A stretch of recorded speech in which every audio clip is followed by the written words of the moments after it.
Hello, welcome back to the Cashmere Couch. Today's episode is one that I wish that someone had told me about when I was pregnant in my third trimester, expecting the baby to arrive, preparing for the baby to arrive, because no one told me that it was not only going to be about the baby. It's actually all about you. No one talks about how the first 12 weeks of postpartum is going to be like for you. Everyone talks about the baby. There is enough information on the internet without you even asking anyone to know what happens when the baby comes. For the baby, the first 3 months of baby's life, what is supposed to be prepared before the baby comes, what the baby is going to be doing, all those kind of stuff. But no one really talks to you about what happens to you. The first raw, messy 12 weeks postpartum is actually supposed to be about you. It's about your body healing from this huge thing that just happened. And I feel like there is not enough talk about this. So let's go. This is your survival guide for the fourth trimester. And by survival, I do not only mean you getting through it. I mean how to hold space for yourself in everything that is new to you. Your tears, your body, your soul, your reflection in the mirror. So if you're newly postpartum or you know someone who is going to be, then this episode is for you. Let's begin. Number 1, the exhaustion.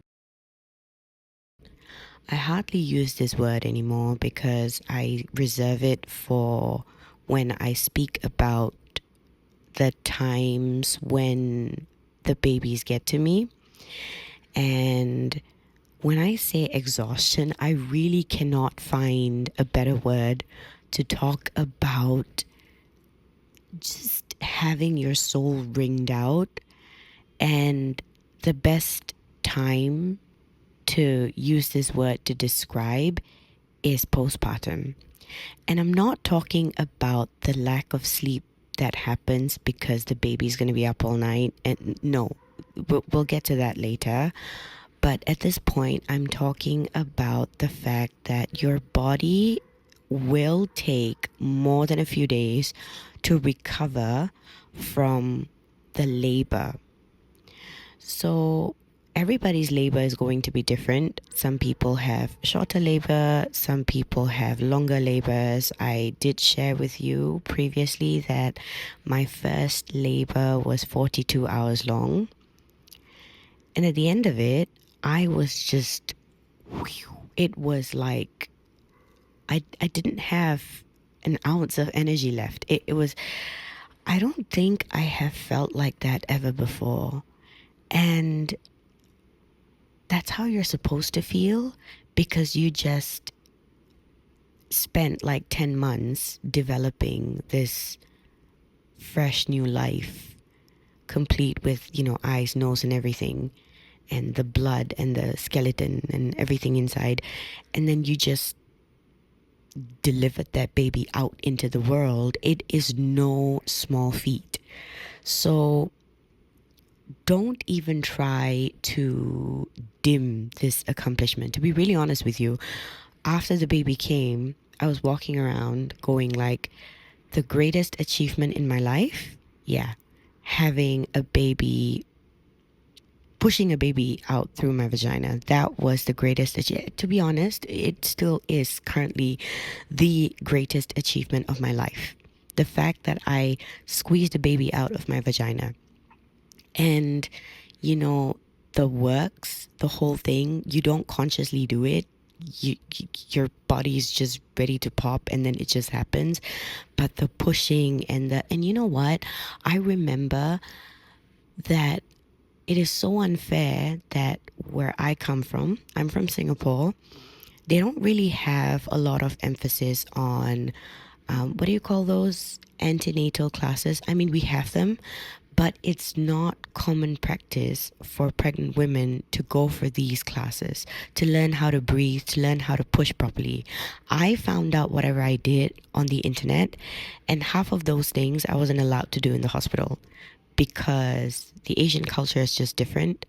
They're not as forgiving. They don't allow um, things that they don't practice in the hospital to be done. So, for all of you people out there who are talking about having aromatherapy in the hospital rooms and things like that, we don't really have permission to get these things done.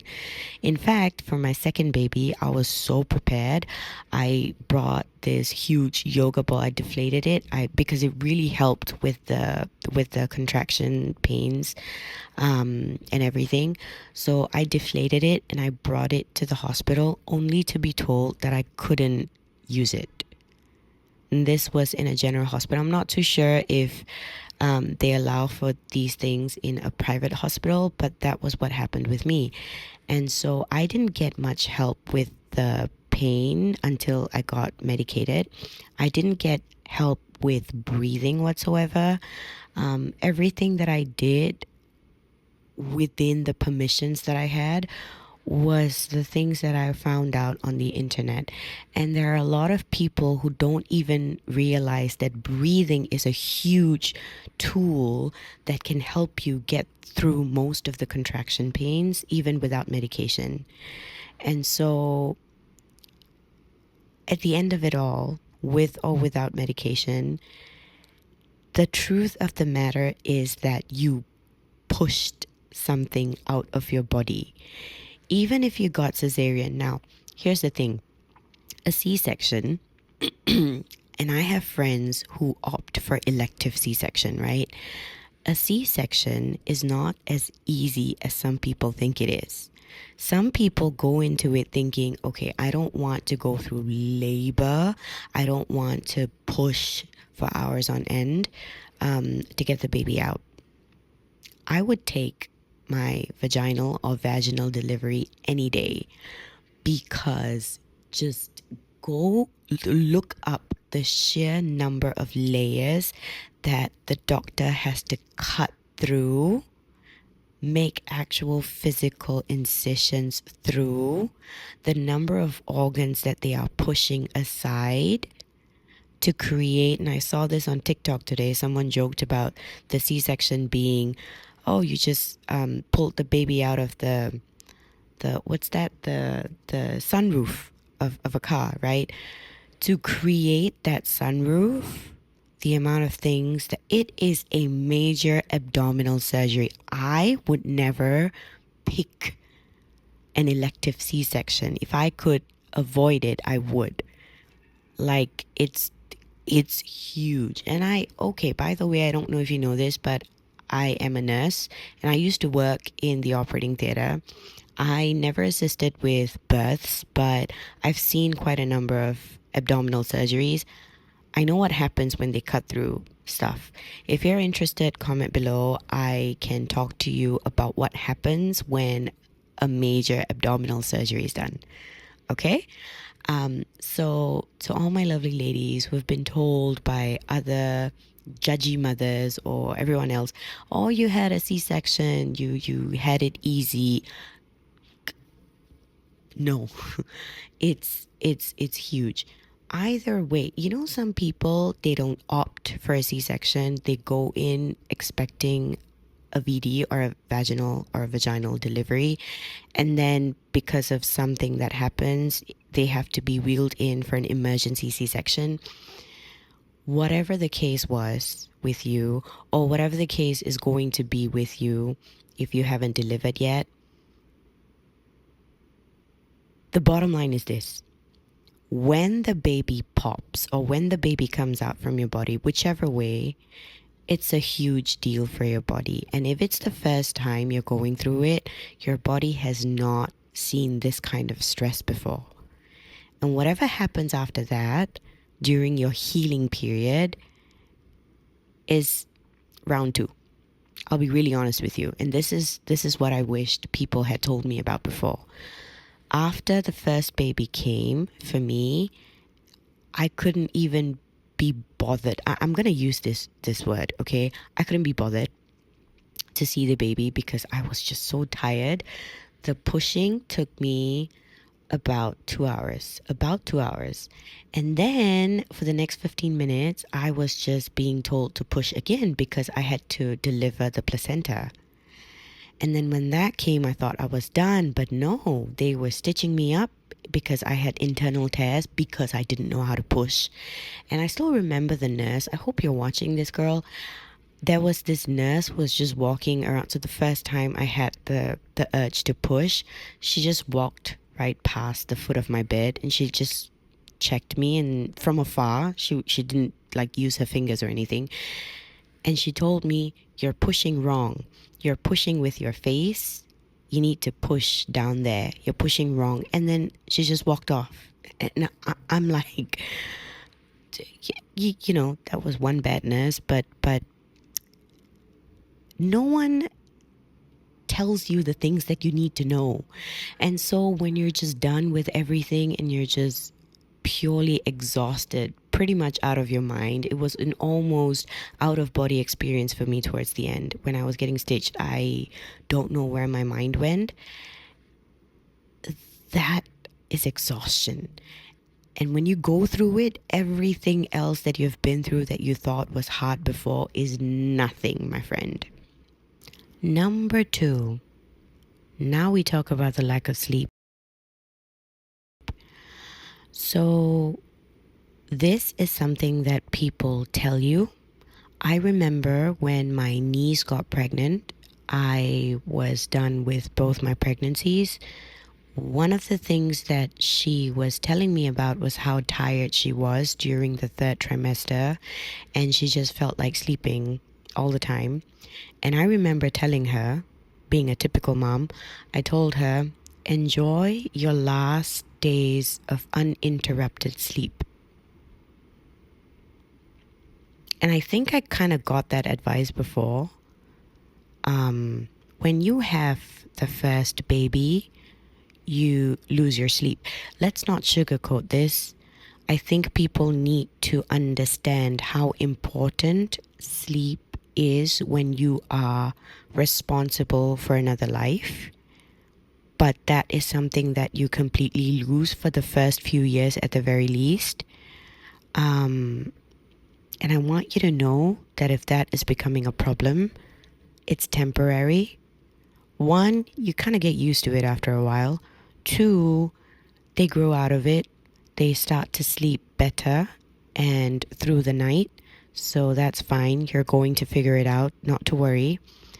But when it happens to you when you're freshly postpartum, so we just talked about the exhaustion, that's going to take a few days for you to get over, for your body, your hormones, your stress levels, everything to go back to being normal, right? Normal. And then you're going to have to couple that healing process, healing from the exhaustion only. You're going to have to couple that with interrupted sleep. You're going to get sleep, but it's going to be interrupted. And when you have interrupted sleep, it is as good as not sleeping. And at some points, you're just going to be like, I'm just not going to sleep because she's going to wake up again anyway. He's going to cry again anyway. And I just don't want to drift back. And it happens this way. When you're awake, they go to sleep. And then you're still awake, wondering if they are going to wake up at any moment, and then they don't, and then you get a little bit comfortable, and then they're still asleep, and you think it's safe, and you close your eyes for a minute, they're still asleep, and then you're drifting off to sleep, and then they start screaming again. It's like they know. This is something that I have discussed with a few other mothers. It's like the children know, the kids know, which is cute. I mean, in hindsight, now I can laugh about it. But when I was going through my postpartum moments, oh wow, they wake up for milk, they wake up because they have pooped, and you're expected to wake up to manage all of that. And then in the first few weeks, obviously you're breastfeeding. If you're not, then you still have to wake up and prepare milk. But if you're breastfeeding, there was one time I remember I woke up in the morning in shock because I was slumped over my pillow with both my kids in my arms, and the newborn was like almost falling over, and I was like, oh, I'm such a bad mom because I could have dropped her, but I myself was just slumped over in this half breastfeeding, like my boob was out, and I was just, it was just, and the mom guilt, it just hits you. Now the thing is, you're running on adrenaline, you're running on love, milk, half asleep thoughts. And then if you have been scrolling through whatever on your phone, you dream about those things, and then you wake up to crying, and then you just want to pacify your kids. Sometimes you don't even know what day it is. If you have help, then you can afford to nap when the baby sleeps, but even then it is uninterrupted. It is interrupted. What am I saying? It's interrupted. And so when all these things happen, it is so normal to just sit and cry, which I have done on many nights. I will say this unshamedly, without any shame. Is there a word? Unshamed? No, without any shame. I will say this. I have cried inexplicably many a times at night just because I wanted to just throw a pillow at the wall. I actually have done it, and it was actually quite recent. My youngest is like turning 2, and I still have this problem where in the middle of the night she just screams and I don't know what to do, and I just feel like throwing, and I have thrown a pillow at the wall. That helps. You can try that. And this is also when I have heard stories of people actually wanting to fling their baby across the room.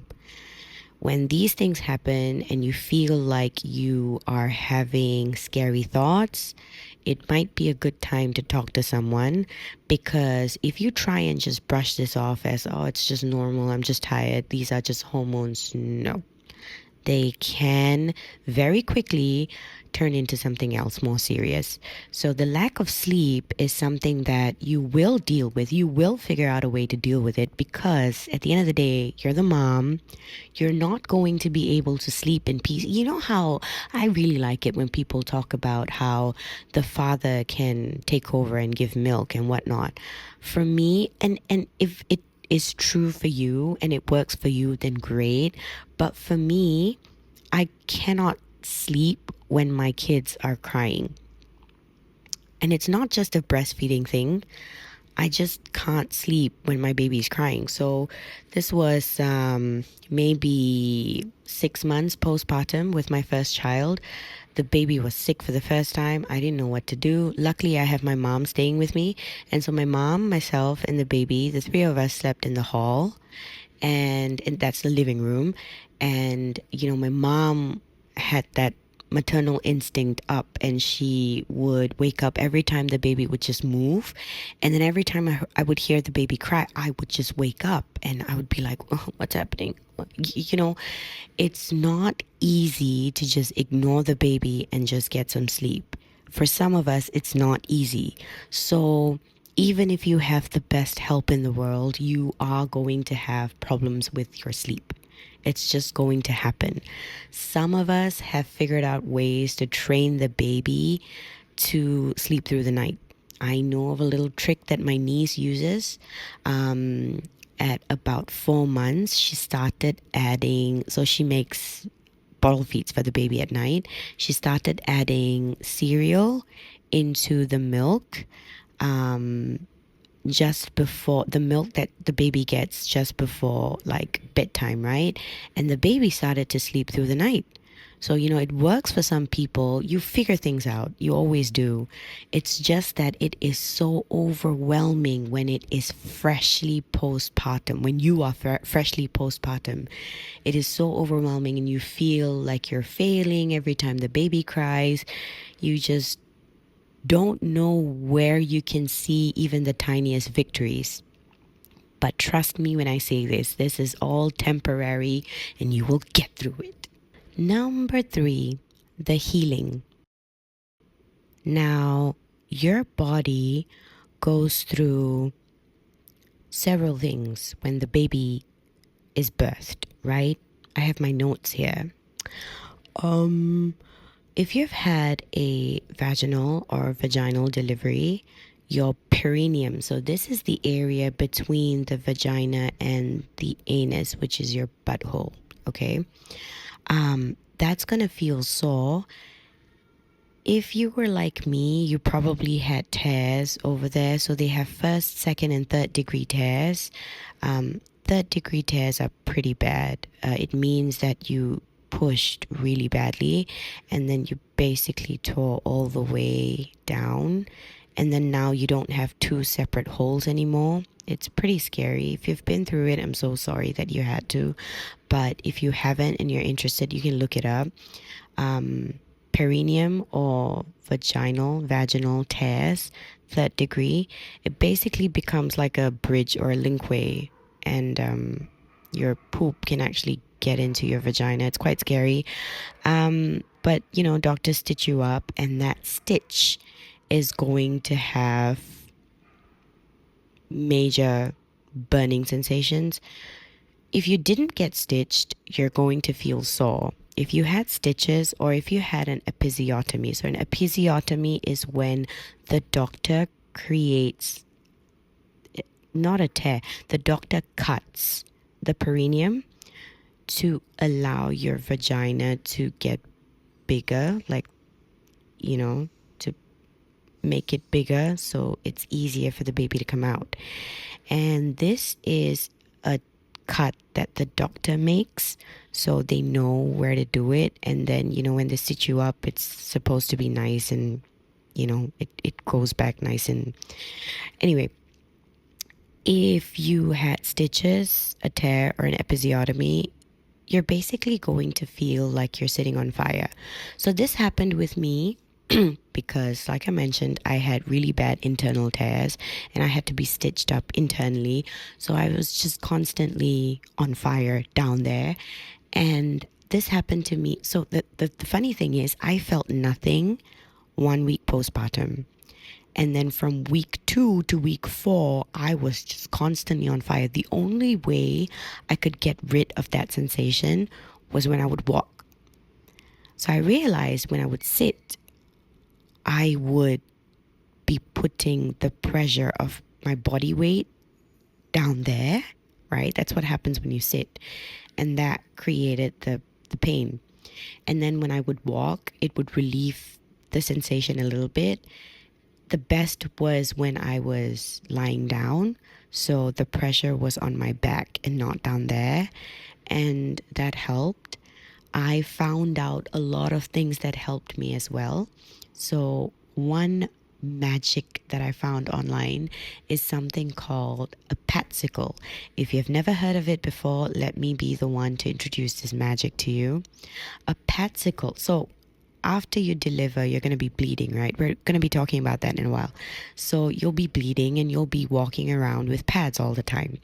A patsicle is something that you can do. And I did this in my third trimester for the second baby because it helps so much.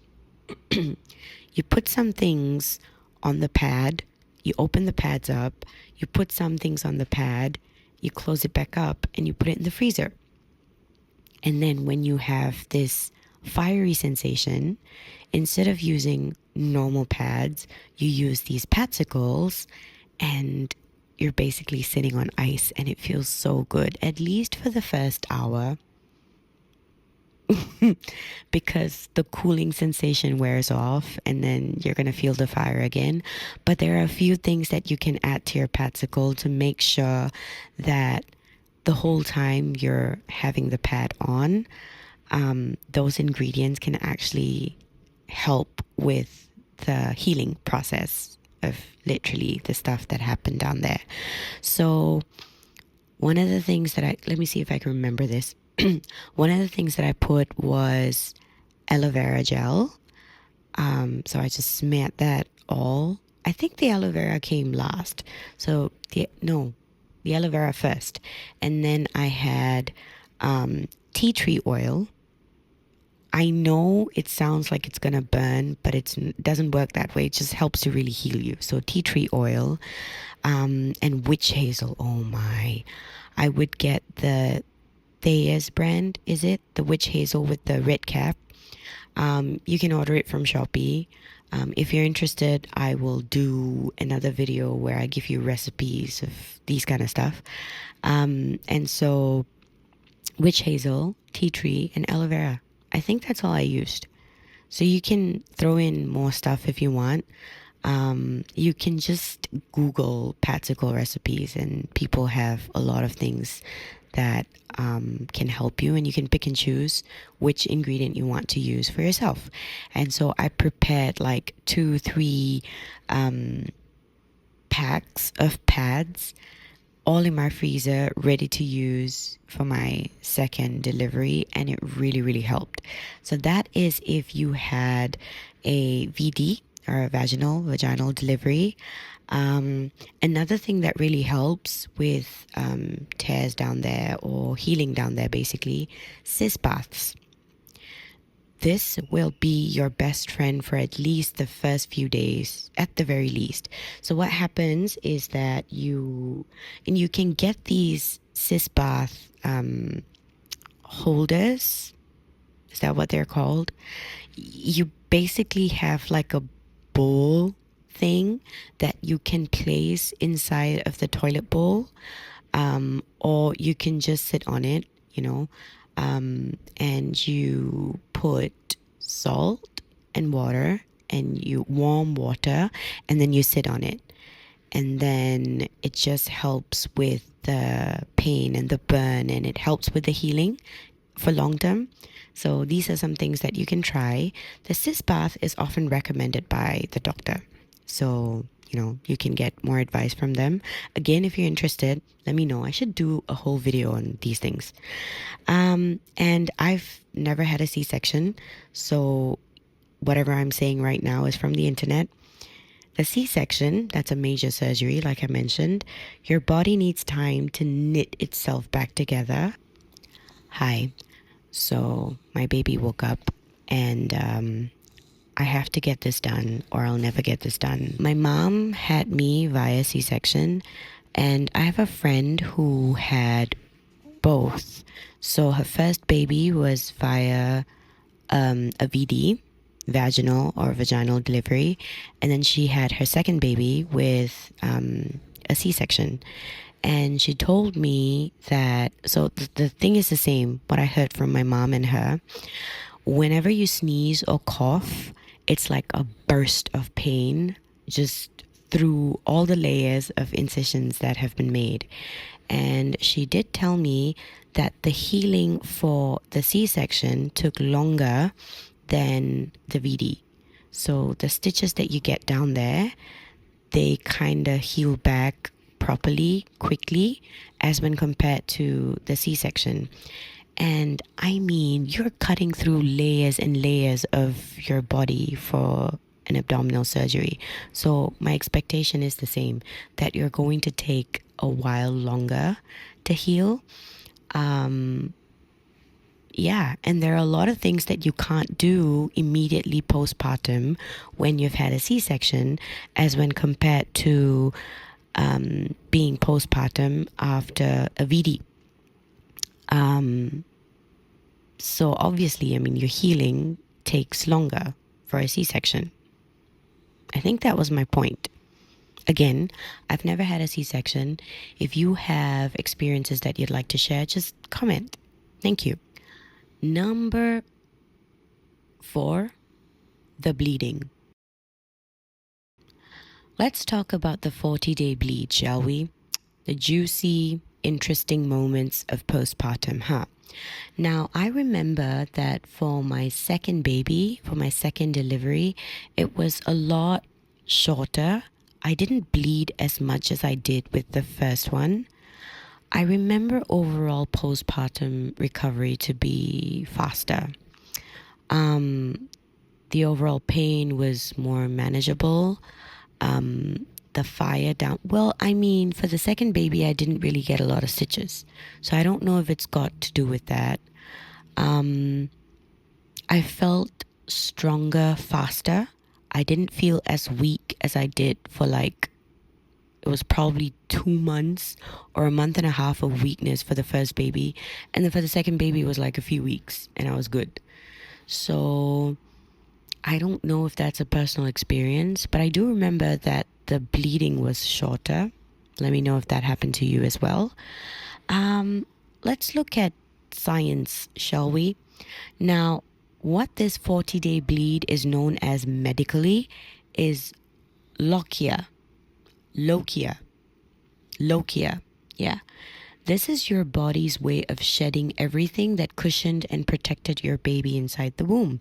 So it's kind of like your period, because when you menstruate, in case you didn't know this, let me share with you, because I know a lot of women don't really know what happens during their periods. You need to know stuff like this, okay? So every month, your ovaries release a mature egg. And the egg goes down your fallopian tubes and into the womb, and your womb gets ready for a baby. Now, that baby only comes if a sperm enters the vagina, goes up the cervix, and enters the womb and fertilizes the egg, and a fetus is formed, and that fetus attaches itself to the walls of the womb.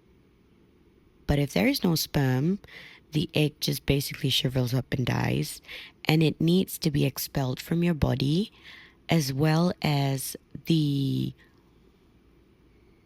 cushioning, or the, how do I say this? So if your egg had gotten fertilized, your body automatically prepares, your uterus, your womb automatically prepares to host this baby. And so the walls or the linings of your uterus, they become nice and spongy and they fill up with blood, and the tissue grows and it gets really nice and cozy, much like the couch that we have here. Really cozy. It creates a cozy space, right? And the optimal environment for the baby to grow in.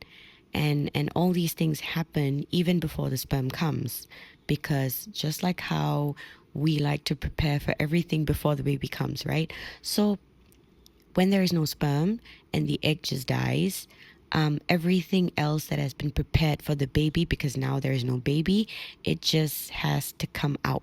And that's when you get your period.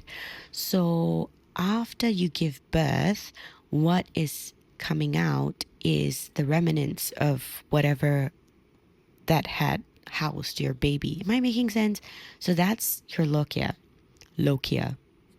Lochia. And you're going to start with fresh red bleeding. And I remember when I had this, it was just fresh blood. It was like I was having my period for the first time. The smell, it was just beautiful. It wasn't stinky.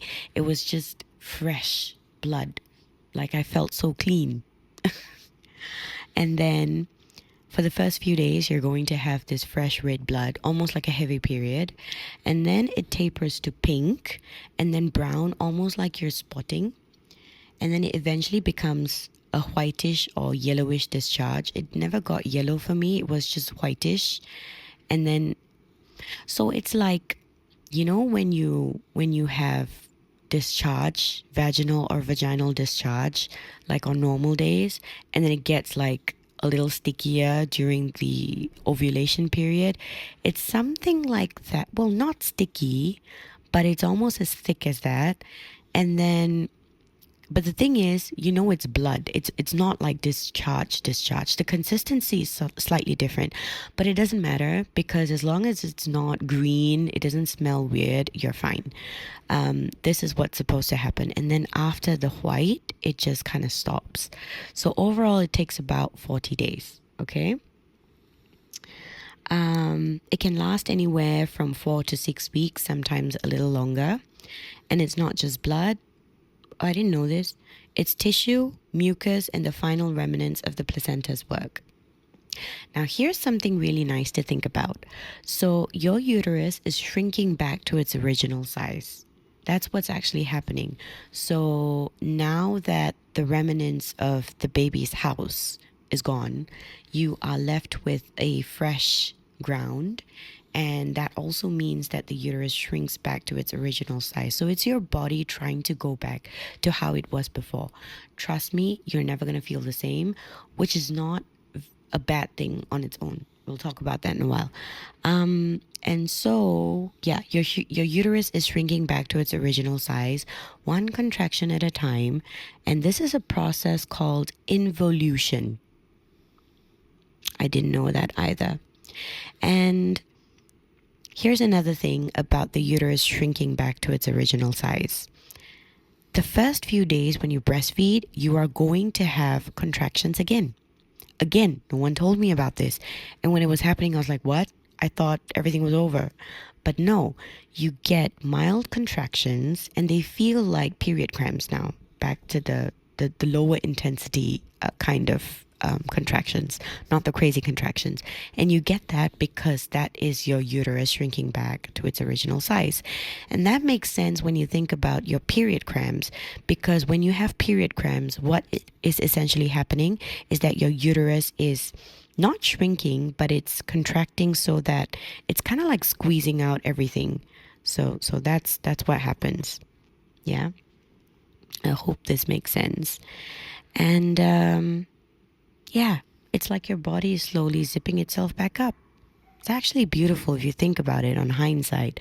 But when it's happening, it's not that fun. Number 5, the body changes. It's because you just kind of deflated. When they say you popped, it's like popping a balloon. What happens to the skin of the balloon after it has been deflated? It just gets... That's exactly what your body is going to feel like. And if you have a problem with that, you're not alone. I went through that for about a year postpartum. I could not accept it. I had never felt that way before. My tummy had never been that loose before. Your skin is going to feel loose, okay? And this is because your skin stretched, obviously. And there is this thing called diastasis recti. You can look this up. Diastasis recti refers to the fact that your abdominal muscles separated. You know, we should do a whole video on the science behind what happens during pregnancy to your body. I feel like this is something that could be such an eye-opener, because I'm pretty sure it's going to make you appreciate your body a lot more, because it took me a really long time to find myself again after I had delivered, because I felt like I had lost my identity, not just a part of myself. I had just lost myself. I had become a mother, and for a whole year this was happening in my head, right? I had become a mother, and then I was no longer the girl I used to be. And then I didn't know what I was besides being a mother.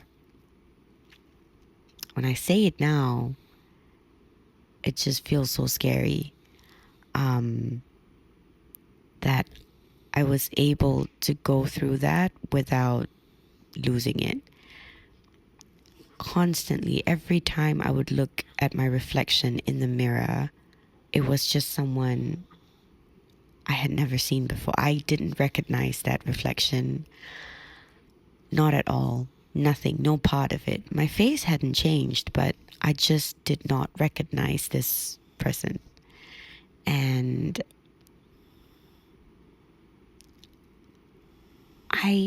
that was exactly it. I didn't know what I was besides being a mother. And it wasn't like I wasn't going back to work. I was doing other things. I was doing things that I used to do before I got pregnant, but it was just, I did not recognize myself. I didn't see myself in any of the things that I was doing. everything that I did, I had to think if that would affect my my breastfeeding, if that would affect the time that I had with my baby, because my baby was so dependent on me. I couldn't do anything without considering the baby, but that, I felt, was not the only reason why I felt less of myself. I don't know how to explain it. If you do, please share, because I really don't know how to explain it. Now that I think about it, it was just the feeling that I didn't recognize myself. And this was happening for a whole year, until I sat down and I spoke to myself and I babied myself, and I realized that, hey, this is still me, and I'm going to look at this positively, and I'm going to think that this is a better version of me, the best version that has ever existed.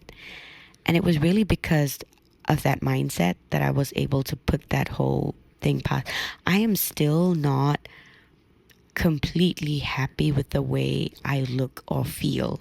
I think I mentioned this in the previous video, one of the previous videos. I was running for the bus postpartum. I had just finished my maternity leave and I was running for the bus because I was going to be late for work. And I remember all the organs inside just jiggling, and then my loose skin on top of that just jiggling. And that was not normal for me. I had never felt that way before. I didn't know how to feel emotionally because I had never felt that way before physically. So these are some things that are going to happen. These are the physical changes that are going to mess with your mind. And again, if your thoughts scare you, please talk to someone. Seek help.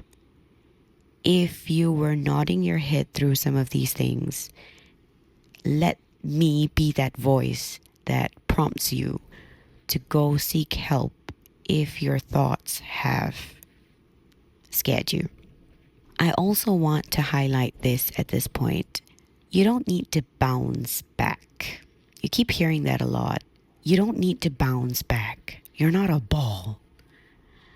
What just happened, that we're going through this journey together, right? What just happened was something so sacred. You developing this body inside of your body for 10 months, and then you delivering the baby out, and then you physically caring for the child in front of you while also going through this incredible healing process within yourself. I mean, all of this deserves something. And that something, if not from anyone else, has to come from you, from within. This is the in-between body, and it deserves love too. People are not normalizing this. I'm afraid that this is one of the biggest problems with this is one of the biggest postpartum truths. You see celebrities bouncing back so easily, and you feel like, oh, that's how I should look like after I give birth. Fun fact, immediately postpartum, you're still going to look like you're pregnant. If you have just delivered a child, you are still going to look like you're at least 5 to 6 months pregnant for about a month after that. And then the more you breastfeed, the more your uterus shrinks back, then you start to look like yourself again. And then depending on how you eat and care for your body in that first month or so, you might be able to get back to your pre-pregnancy weight, but it's almost never the same kind of tightness that you feel on the inside, unless you start working out and everything, for which a lot of us don't have the time or energy for immediately postpartum. When you have a newborn to care for, it is a huge deal that you're doing whatever you're doing already. So don't feel the need to race. It is not a race. It is not a competition. You're not going to be compared with anyone else. Take your time to heal properly. Just so you know, the postpartum period is for about a year. That is how long your body is supposed to need to to heal, to try and get back to what was normal before. In any way, your new normal is going to be your normal. Like, you'd never have the old normal back. And honestly, it's not a bad thing.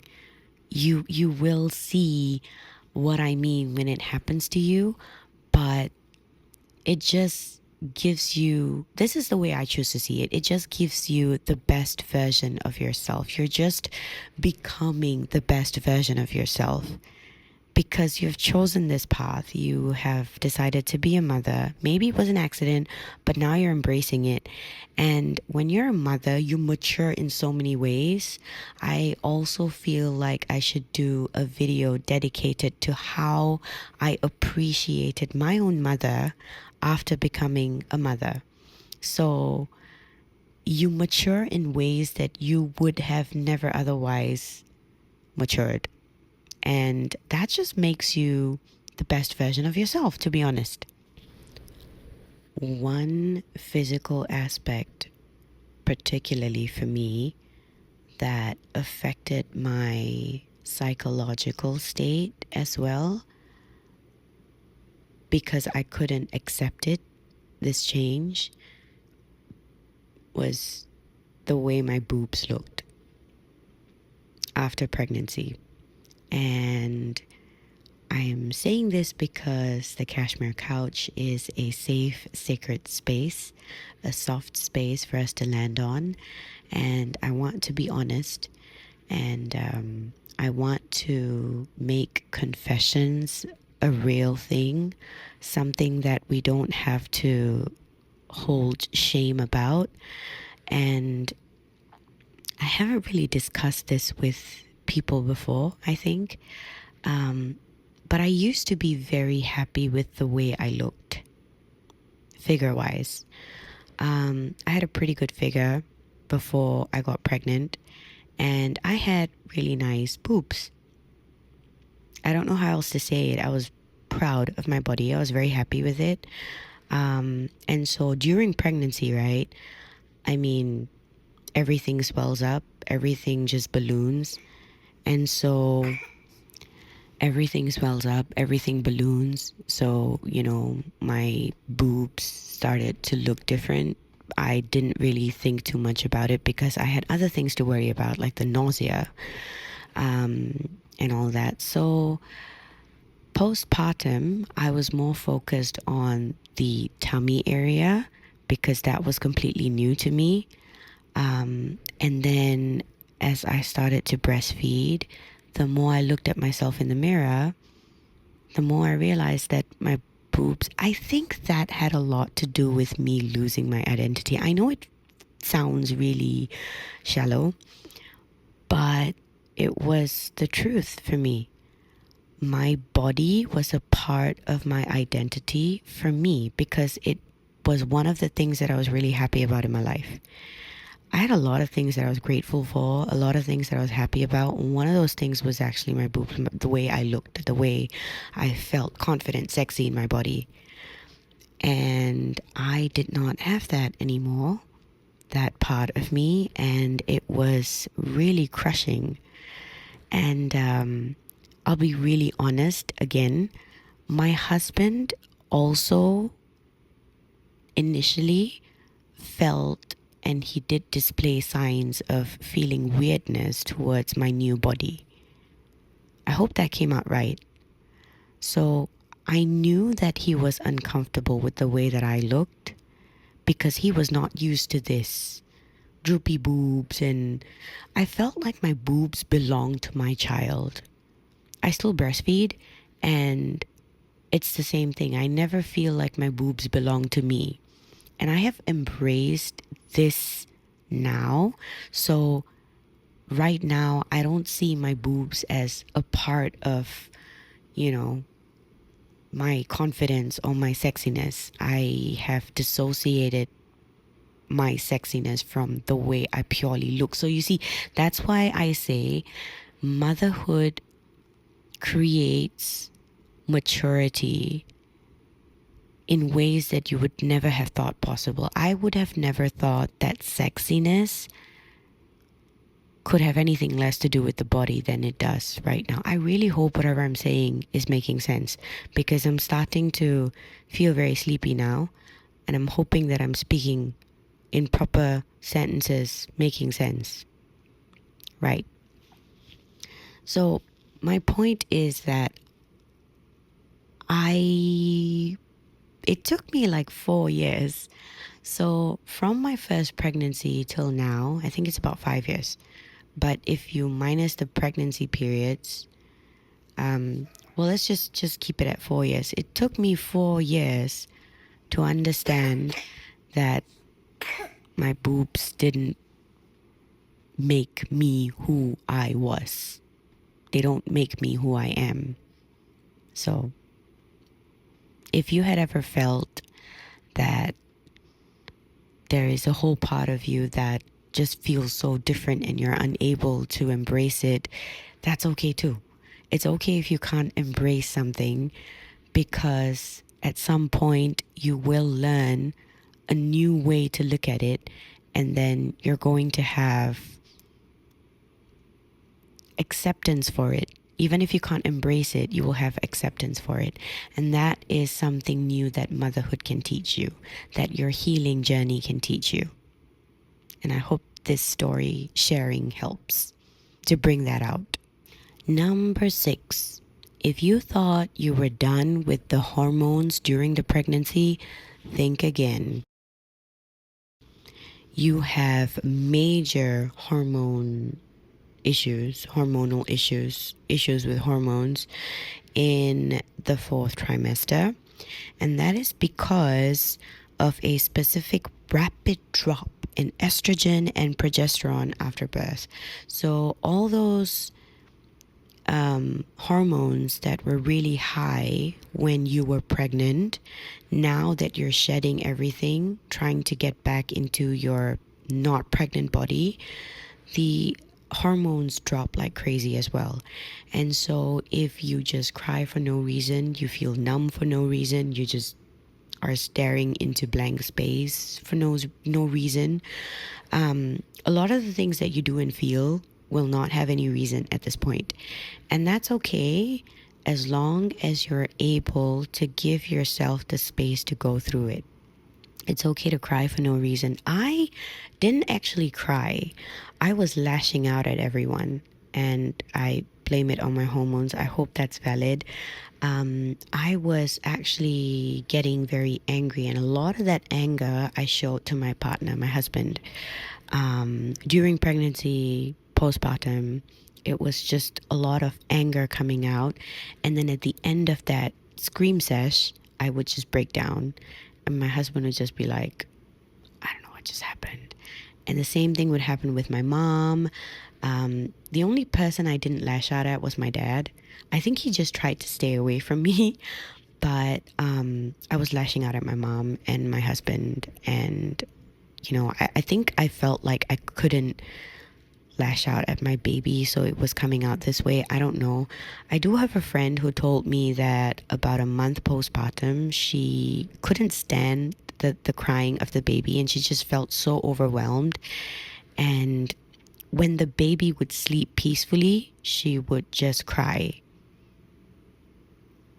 Didn't really make sense, but if you imagine yourself in her shoes, maybe it makes sense. And then at some points when the baby would cry, she told me she just felt like throwing the baby out of the window. And that is normal, because it's a real thing. It happens. It's just that when you're not able to control those thoughts anymore, when you feel like the thoughts are getting scary, same thing I told you earlier, as long as you feel like your thoughts are scaring you, please seek help. Give yourself some space. Please seek help, because postpartum depression is a real thing. It is not something that should be brushed off as being normal. That's something that shouldn't be normalized. Oh, you're gonna feel these hormones, you're gonna feel this is normal. Don't do that. Postpartum depression is a real thing. Baby blues is like the beginnings of the depression. If you are able to control and contain the baby blues, then I suppose it's fine. I had an aunt of mine share with me that she would just watch over her husband and baby sleeping peacefully, and she would just cry because it didn't make sense to her how she couldn't sleep and they were peacefully sleeping. And I have felt that before as well. My husband would be sleeping, right? And I had just finished feeding the baby, and I would just sit there, stare at him and go like, how is he able to sleep in peace? It's not fair. Yeah, it isn't. But there isn't anything much that he can do if the baby wants to be fed with breast milk. So, there's a lot of things that happen at the time that just run through your head, plus all of the other things that we talked about. So many things, so many emotions, so many things to get stressed over, and then things just stop making sense. But if you're unable to contain those blues, you find that you are thinking very irrationally, that's the time to catch it and try and speak to someone before it becomes something a lot more serious and you can't recognize it anymore. Most of these physical changes affect the mind. The crying, the exhaustion, the sleep deprivation, the hormones, the fact that you don't recognize yourself anymore. You might end up feeling overwhelmed when you miss your old self. You feel confused in this new reality. You find it hard to accept the new normal. This can lead to you feeling disconnected from yourself. And all of this is part of the fourth trimester. The healing, it isn't just physical, it's emotional, it's even spiritual. It's a whole body reset. So that was your crash course, your survival guide for the fourth trimester. And if you just nodded your way through the entire video, please hear me when I say this. You're doing so well. If you have passed the stage, you did so well. If you are entering this new phase in life, you will do well. You're not alone. The fourth trimester is hard, but it's a sacred kind of hard. And here on the Cashmere Couch, I want to keep you company through it. There's more to say about relationships, about mental health. Maybe we'll do a part 2 soon. But for now, rest when you can, cry when you need to, call for help if you need it, and love yourself loudly. You're not broken, you're becoming. Thank you for joining me on the couch. I'll see you soon.